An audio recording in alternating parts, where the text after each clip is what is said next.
আসসালামু আলাইকুম ওয়া রাহমাতুল্লাহি ওয়া বারাকাতুহু। আলহামদুলিল্লাহি রাব্বিল আলামিন ওয়া সালাতু ওয়া সালামু আলা রাসূলিহিল আমিন, আম্মা বাদ। শুকরিয়া আদায় করছি মহান আল্লাহ সুবহানাহু তাআলার কাছে, যিনি আমাদেরকে কোরআনুল কারীমের দার্সে একত্রিত করেছেন। এজন্য আমরা সকলে পড়ি আলহামদুলিল্লাহ।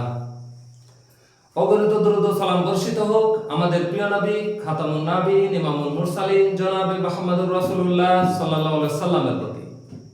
সুপ্রিয় শিক্ষার্থীবৃন্দ, যে যেখান থেকে যুক্ত হয়েছেন প্রত্যেককে আন্তরিক মোবারকবাদ জানিয়ে শুরু করছি আমাদের আজকের কোরআন শিক্ষার ক্লাস। তো শুরুতে আমরা কোরআনুল কারীমের শিক্ষার যে গুরুত্ব রয়েছে এই বিষয়গুলো আমরা আজকে একটু সংক্ষিপ্ত পরিসরে আলোচনা করার চেষ্টা করব। মহান আল্লাহ সুবহানাহু ওয়া তাআলা কোরআনুল কারীমে বলেছেন, ওয়ালাকাদ ইয়াসসারনাল কুরআনা লিযিকরি ফাহাল মিন মুদ্দাকির। আল্লাহ সুবহানাহু ওয়া তাআলা উদাত্ত আহ্বান জানাচ্ছেন, আমি এই কোরআনকে অবশ্যই সহজ করে দিয়েছি। আছো কি কোনো বিদ্যা অন্বেষণকারী? আছো কি কোরআনুল কারীমকে তিলাওয়াতকারী? অতঃপর প্রিয় নবী মুহাম্মদ সাল্লাল্লাহু আলাইহি সাল্লাম বলেছেন, খায়রুকুম মান তাআল্লামাল কুরআনা ওয়া আল্লামা। পৃথিবীতে ওই ব্যক্তি সর্বোত্তম যিনি নিজে কোরআন মাজিদ শিক্ষা করেন এবং অপরকে শিক্ষা দেন। অতএব সুপ্রিয় বন্ধুগণ, আমরা আজকে এই গুরুত্ব উপলব্ধি করতে পেরে কোরআনুল কারীমের তিলাওয়াতের জন্য একটা প্রশিক্ষণে অংশগ্রহণ করতে যাচ্ছি। মহান আল্লাহ সুবহানাহু ওয়া তাআলার কাছে প্রার্থনা করি তিনি যেন আমাদের আজকের এই উদ্দেশ্যকে সফল করে দেন। সকলে বলি আমিন। সুপ্রিয় বন্ধুগণ, আমরা এই পর্যন্ত শুনে এসেছি আমাদের মধ্যে মুসলিম ভাই ও বোনেরা তারা প্রায়ই বলে থাকেন, কোরআনটা পড়তে হবে, আমি পারি না, আমাকে শিখতে হবে, এটা শেখা খুবই প্রয়োজন। এই কথা যারা বলেছেন ইতিপূর্বে, যারা বলেছেন কোরআনকে আমি অবশ্যই শিখব, সেই ব্যক্তিরা আজকে কেউ কবরে চলে গিয়েছেন, কেউ কোরআন তেলাওয়াত করছেন, কেউ কোরআন না শিখেই ঘোরাফেরা করছেন। তো এই বাস্তব সত্যকেও আমরা উপলব্ধি যদি করতে পারি, তাহলে অবশ্যই যখন আমার অন্তর বলবে যে না কোরআনটা আমাকে শিখতে হবে, তখন আর দেরি না করে একটা দার্সে অংশগ্রহণ করে কোরআনটাকে শেখার প্রাণপণ চেষ্টা আমাদের করে যেতে হবে। আর আমরা কম বেশি আমরা চেষ্টা করেছি, যেহেতু আমরা চেষ্টা করে ব্যর্থ হয়েছি, আজকে আমরা সর্বশেষ চেষ্টা হিসেবে আজকে আমরা একটা স্লোগান সামনে রাখছি, ঘরে বসে কোরআন শিখি, প্রতি হরফে 10 টাকা। প্রিয় বন্ধুগণ, ঘরে বসে আপনারা কোরআনকে ইনশাআল্লাহ তিলাওয়াত করতে পারবেন, এই আশাবাদ ব্যক্ত করে আমি আজকে আমাদের ক্লাস সাজিয়েছি। আমার ক্লাসের মোট 15টা ক্লাস যদি আপনারা দেখতে পারেন, ইনশাআল্লাহ আপনারা ঘরে বসে কোরআন তিলাওয়াত করতে পারবেন। তাহলে আমরা আর দেরি না করে আজকে আমাদের প্রথম পাঠ শুরু করে দেই। মহান আল্লাহ সুবহানাহু তাআলার কাছে আবারও প্রার্থনা করি তিনি যেন আমাদের এই উদ্দেশ্যকে সফল করে দেন। সকলে বলি আমিন। প্রিয় বন্ধুগণ, প্রথমে আমাদের যে কাজটা করতে হবে, 29টা বর্ণের নাম মুখস্থ করতে হবে। আজকের পাঠ আমি সাজিয়েছি কেবলমাত্র 29টা বর্ণের নাম মুখস্থ করার জন্য। আজকে আমাদের অন্য কোনো কাজ নেই। এর পরবর্তী কাজ হচ্ছে আমাদের শুধু এই যে আপনাদের সামনে যে ব্ল্যাকবোর্ড রয়েছে, শুধু এই ব্ল্যাকবোর্ড আপনারা দেখবেন আর আমার কথা শুনবেন, ইনশাআল্লাহ আপনি কোরআন তেলাওয়াত করতে পারবেন। তাহলে আর দেরি না করে আমরা আমাদের মূল পাঠে চলে যাই। আপনারা প্রত্যেকে আমার সাথে, আমি যতবার বর্ণগুলো উচ্চারণ করব ততবার আপনারা আমার সাথে সাথে বলবেন, ইনশাআল্লাহ এগুলো মুখস্থ হয়ে যাবে। আজকে আমাদের কাজ হচ্ছে 29টা বর্ণের নাম মুখস্থ করা। বন্ধুগণ, আমরা আর দেরি না করে আমাদের ক্লাস শুরু করে দেই। আমার সঙ্গে সঙ্গে পড়বেন, আলিফ বা তা সা জিম হা খ দাল জাল র ঝা সিন শিন সদ দদ ত দ আইন গাইন ফা কফ কাফ লাম মিম নুন ওয়াও হা হামজা ইয়া।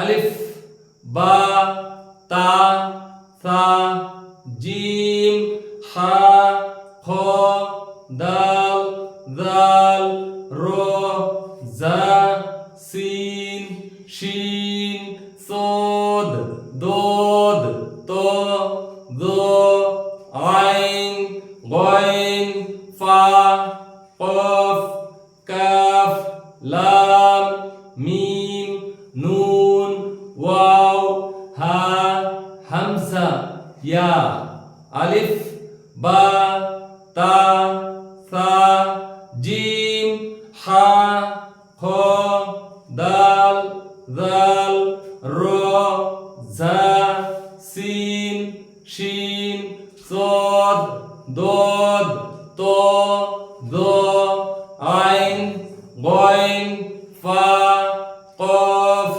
কাফ লাম মিম নুন ওয়াও হা হামজা ইয়া। প্রিয় বন্ধুগণ, আমরা একটু স্লো করে আমরা বর্ণের উচ্চারণগুলো আমরা করেছি উচ্চারণগুলো বোঝার জন্য, আর আমরা এখন একটু দ্রুত চর্চা করার চেষ্টা করব যাতে আমাদের এগুলো মুখস্থ হয়ে যায়।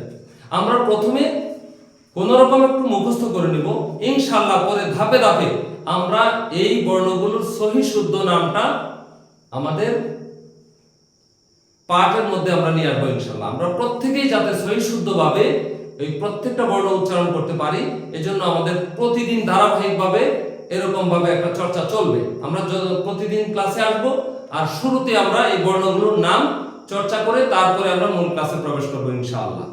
তাহলে প্রত্যেকে আপনারা আমার সঙ্গে সঙ্গে এখন বলবেন, আমার সঙ্গে সঙ্গে, আর কোনো কালক্ষেপণ নয়।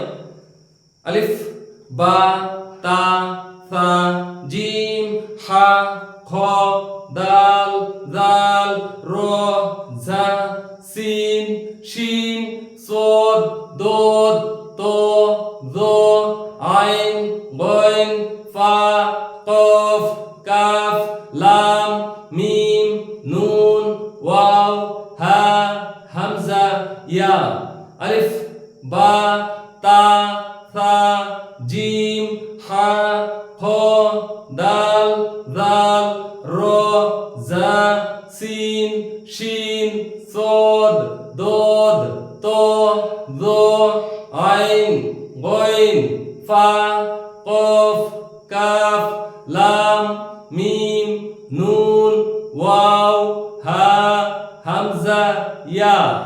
আলিফ বা তা সা জিম হা খ দাল জাল র জা সিন শিন সদ দদ ত য আইন গইন ফা কফ কাফ লাম মিম নুন ওয়াও হা হামজা ইয়া। প্রিয় বন্ধুগণ, আমাদের প্রত্যেকটা প্রোগ্রামে আমরা দায়িত্ব ভাগাভাগি করে দেই।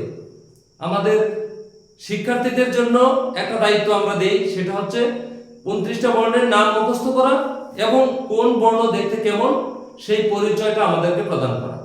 তাহলে আমরা প্রথম পর্বে আমাদের শিক্ষার্থী ভাই বন্ধুদের জন্য আমরা একটু সহজ করার চেষ্টা করি। যেমন আমি আপনাদেরকে বর্ণগুলোর নাম মুখস্থ করানোর চেষ্টা করে যাচ্ছি, এটা কাজ মূলত আপনাদের, কিন্তু আমি আপনাদের হেল্প করে যাচ্ছি। ইনশাআল্লাহ পরবর্তীতে বর্ণ পরিচিতির সময় এই ব্ল্যাকবোর্ডটা আপনারা দেখবেন, ইনশাআল্লাহ বর্ণ পরিচিতিতে আপনাদেরকে আরো বেশি হেল্প করতে পারবো। তাহলে এই পর্বে যদি আপনারা 29টা বর্ণের নাম মুখস্থ করতে পারেন তাহলে আপনাদের দায়িত্বটা শেষ। এর পরের পর্বে যেটা আসবে সেটা হচ্ছে 29টা বর্ণ কোনটা দেখতে কেমন। এটা ইনশাআল্লাহ আমাদের এই পর্যন্ত আমরা শিক্ষার্থীদেরকে যেভাবে সহজ করে শিখিয়েছি, ইনশাআল্লাহ আমরা অতি সহজ করে আপনাদেরকে শেখানোর চেষ্টা করব। অর্থাৎ আপনারা যারা আমাদের ক্লাসে অংশগ্রহণ করবেন, ইনশাআল্লাহ তিনি কোরআন পড়তে পারবেন। তাহলে শিক্ষার্থীদের দায়িত্ব হচ্ছে শুধু 29টা বর্ণ মুখস্থ করা এবং কোন বর্ণ দেখতে কেমন সেই পাঠটা শুধু আমাদের প্রদান করা। আশা করি যারা আমাদের এই ক্লাস দেখছেন তাদের মধ্যে অনেকে আছেন যে বর্ণের নাম মুখস্থ জানেন এবং কোনটা কোন বর্ণ সেটাও চেনেন। তাদের জন্য আমরা বলবো যে একটু অপেক্ষা করেন, ইনশাআল্লাহ পরবর্তীতে আমরা আপনাদেরকে সঙ্গে করে নিয়ে, যে ভাই এবং বন্ধুগণ কিছুই জানেন না, শূন্য থেকে আজকে শুরু করছেন, তাদেরকে নিয়ে ইনশাআল্লাহ আমরা কোরআনুল কারীম তেলাওয়াতের জন্য একটা সফর শেষ করব ইনশাআল্লাহ।